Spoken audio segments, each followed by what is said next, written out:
So I am here at a Home Depot, and there's a display here for Google Smart Home, and man, we are living in a very dystopian time, for sure.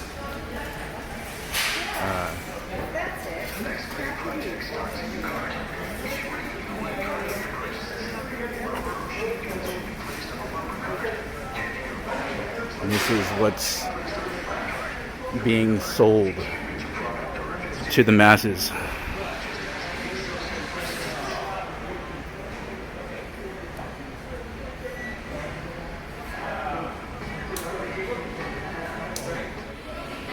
And of course, Ray Kurzweil, who works for Google, came up with the whole idea of the singularity. 20 years from now, we'll have nanobots, because another exponential trend is the shrinking of technology.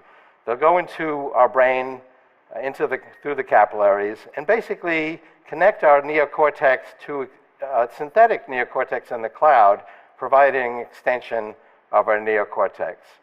Now today, you have a computer in your phone, but if you need 10,000 computers for a few seconds to do a complex search, you can access that for a second or two in the cloud.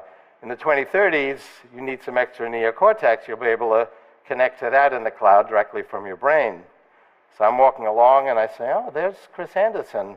Oh, he's coming my way. I better think of something clever to say. I've got 3 seconds. My 300 million modules in my neocortex isn't going to cut it. I need 1 billion more. I'll be able to access that in the cloud. And our thinking then will be a hybrid of biological and non-biological thinking. By 2029, and I've been quite consistent on this date, we will have completed the reverse engineering of the human brain. And we've already made very good progress on that. We've reverse engineered a number of different regions, like the cerebellum, which is responsible for our skill formation, and slices of the cerebral cortex where we do our recursive thinking, and the auditory cortex, the visual cortex, and so on. By 2029, we'll have reverse engineered and modeled and simulated all the regions of the brain, and that will provide us the software, algorithmic methods to simulate all of the human brain's capabilities, including our emotional intelligence. And computers at that time will be far more powerful than the human brain. And we'll be able to create machines that really do have the subtlety and suppleness of human intelligence. And they'll combine that power with ways in which machines are already superior to us. They can harness all of human knowledge with a few keystrokes. It can remember billions of things accurately. They can share knowledge at electronic speeds that are 1 million times faster than human language. So it'll be a very powerful combination. But the last point I'll make is that it's not some alien invasion of intelligent machines coming from Mars to invade us. It's coming from within our civilization, and the whole point of it is to extend our reach. Ever since we picked up a stick to reach a higher branch, we've used our tools to extend our reach. We can now already extend our reach mentally. I can take out a device from my pocket and access all of human knowledge with a few keystrokes.